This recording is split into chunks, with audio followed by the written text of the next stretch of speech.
ലൈംഗിക അധിക്ഷേപ കേസിൽ കോടതി ജയിലിൽ അടച്ച ബോബി ചെമ്മണ്ണൂരിന്റെ ജാമ്യാപേക്ഷ ഹൈക്കോടതി ചൊവ്വാഴ്ച മാത്രമേ പരിഗണിക്കൂ. ഇന്ന് തന്നെ പരിഗണിക്കണമെന്ന അപേക്ഷയോടെയാണ് ഹർജി നൽകിയതെങ്കിലും അടിയന്തരമായി പരിഗണിക്കേണ്ട സാഹചര്യമില്ലെന്ന് കോടതി വ്യക്തമാക്കുകയായിരുന്നു. പൊതു ഇടങ്ങളിൽ സംസാരിക്കുമ്പോൾ ശ്രദ്ധിക്കണമെന്നും കോടതി ഓർമ്മിപ്പിച്ചു. സാലി മുഹമ്മദ് തയ്യാറാക്കിയ റിപ്പോർട്ട് കാണാം. താനൊരു തെറ്റും ചെയ്തിട്ടില്ല, തനിക്കെതിരായ കേസ് കെട്ടിച്ചമച്ചതാണ്, അതുകൊണ്ട് തനിക്ക് ജാമ്യം നൽകണം. ഇതായിരുന്നു ബോബി ചെമ്മണ്ണൂരിന്റെ ജാമ്യ ഹർജിയിലെ പ്രധാനപ്പെട്ട വാദം. ടുഡേ ഇട്ട് മൂവ് ചെയ്ത് ഇന്ന് ഉച്ചയ്ക്ക് സമർപ്പിച്ചു. ഉച്ചയ്ക്ക് 1:45 ജസ്റ്റിസ് PV കുഞ്ഞികൃഷ്ണന്റെ ബെഞ്ച് കേസ് പരിഗണിച്ചു.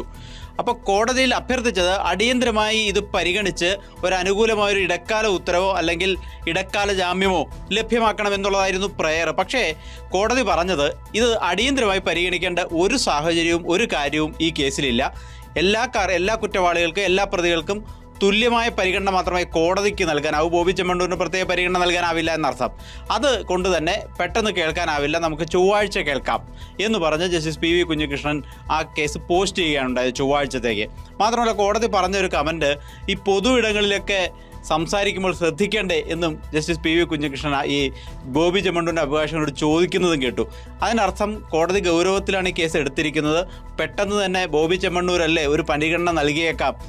ഒരു ദിവസം ഇപ്പോൾ 2ാം ദിവസം ജയിലിൽ കഴിയുകയാണ്, ഇന്ന് പരിഗണിച്ച് ഒരു ഇളവ് നൽകിയേക്കാം എന്നൊന്നും കോടതി പരിഗണിച്ചില്ല. നിയമവ്യവസ്ഥയ്ക്ക് അനുസൃതമായി ബോബി ചെമ്മണ്ണൂർ ജയിലിൽ കിടക്കട്ടെ എന്ന് തന്നെ കോടതി തീരുമാനിച്ചു. ചൊവ്വാഴ്ച ഇത് ഹർജി വിശദമായി വാദം കേൾക്കാൻ തീരുമാനിച്ചു. ഏതായാലും ചൊവ്വാഴ്ച വാദം കേട്ട ശേഷം ഒരു പക്ഷേ ഇടക്കാല ജാമ്യം നൽകിയേക്കാം, അല്ലെങ്കിൽ ജാമ്യം നൽകാതിരിക്കുക. ഏതായാലും ബോബി ചെമ്മണ്ണൂരിനെ സംബന്ധിച്ചിടത്തോളം ഇന്ന് അത് അനുകൂലമായ ഒരു തീരുമാനം ഉണ്ടായില്ല എന്നുള്ളത് ഒരു വലിയ തിരിച്ചടി തന്നെയാണ്.